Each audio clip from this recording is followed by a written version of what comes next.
Assalamualaikum warahmatullahi wabarakatuh. Apa kabar semuanya? Jumpa lagi dengan saya Mustika Yuanita yang akan membahas materi Bahasa Indonesia. Kali ini, materi yang akan kita bahas adalah tentang struktur teks cerita pendek. Cerita pendek atau cerpen pasti sudah familiar sejak kalian masih duduk di sekolah dasar.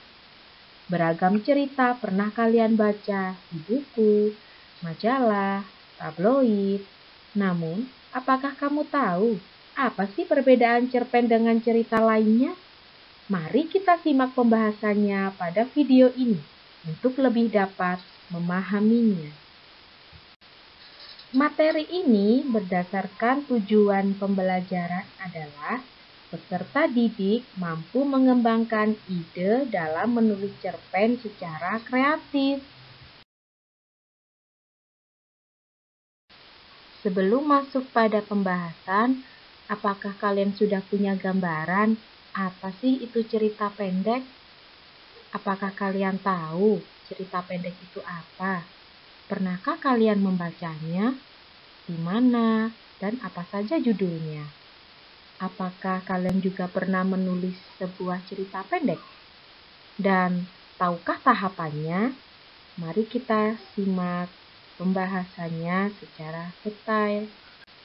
Seperti yang sudah kalian ketahui, cerpen atau cerita pendek adalah kisahan pendek kurang dari 10.000 kata yang memberikan kesan tunggal yang dominan dan memusatkan diri pada satu tokoh dalam situasi atau peristiwa berdasarkan KBBI 5. Selain itu, di dalam cerita pendek terdapat kurang dari 10.000 kata saja, sehingga cenderung singkat dan padat. Oleh karena itu, muncullah ungkapan bahwa cerpen dapat dibaca sekali duduk. Definisi struktur cerita pendek adalah tahapan yang mengisi suatu cerita atau tahapan sebuah kisah yang ingin diceritakan dalam cerita pendek. Struktur dari cerita pendek ada 6. Yang pertama yaitu orientasi, pengenalan awal situasi yang berkaitan dengan waktu, suasana, dan tempat. Yang kedua, rangkaian peristiwa. Munculnya serangkaian peristiwa tak terduga. Yang ketiga, komplikasi. Munculnya konflik atau permasalahan. Yang keempat, evaluasi. Konflik mulai mendapat penyelesaian. Yang kelima, resolusi. Solusi atau keberhasilan dari masalah yang dialami tokoh. Cara pengarang mengakhiri cerita. Yang keenam, koda. Pesan atau amanat yang bisa dipetik oleh pembaca. Di dalam menulis cerpen, tentunya kita harus menentukan sebuah ide.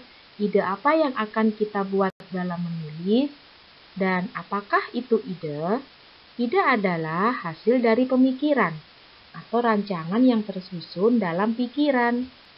Berikut adalah 5 langkah dalam menyusun teks cerita pendek. Yang pertama, menentukan tema. Yang kedua, menentukan penokohan. Yang ketiga, menentukan latar atau setting.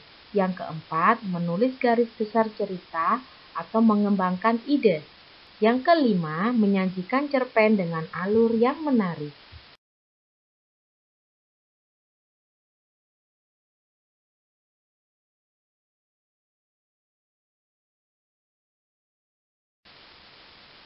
Menentukan tema atau ide cerita. Ide cerita dapat diperoleh dari pengalaman pribadi yang menarik dan mengesankan. Dapat juga diperoleh dari lingkungan sekitar atau objek yang dilihat, misalnya pengalaman pertama kali naik sepeda. Yang kedua, menentukan sudut pandang. Sebagai pengarang, kalian bebas menggunakan sudut pandang dalam cerita. Yang pertama, sudut pandang orang pertama. Aku atau saya sebagai pelaku utama. Yang kedua, sudut pandang orang pertama, pelaku sampingan. Si aku menceritakan pengalaman orang lain sebagai tokoh utama. Yang ketiga, sudut pandang orang ketiga. Tokoh utamanya dia, mereka, atau orang lain. Dalam menentukan perwatakan tokoh, di sini ada 3 gambaran. Yang pertama, penggambaran lingkungan tokoh. Yang kedua, penggambaran fisik tokoh. Yang ketiga, penggambaran melalui cakapan. Yang keempat adalah menentukan latar atau setting. Latar merupakan keterangan tempat, waktu, dan suasana dalam cerita. Yang kelima, menyajikan peristiwa. Rangkaian peristiwa atau alur mempunyai sebab akibat. Alur terbagi menjadi 5 tahap. 1. Tahap pengenalan tokoh, latar, dan suasana. Yang kedua, pemunculan konflik atau masalah. Yang ketiga, peningkatan konflik. Yang keempat, tahap klimaks puncak masalah. Yang kelima, tahap penyelesaian. Berikut tadi adalah 5 langkah dalam menyusun atau menulis cerita pendek. Selamat menulis cerpen ya teman-teman. Semoga ilmu yang saya bagikan bermanfaat bagi kalian semuanya. Wassalamualaikum warahmatullahi wabarakatuh.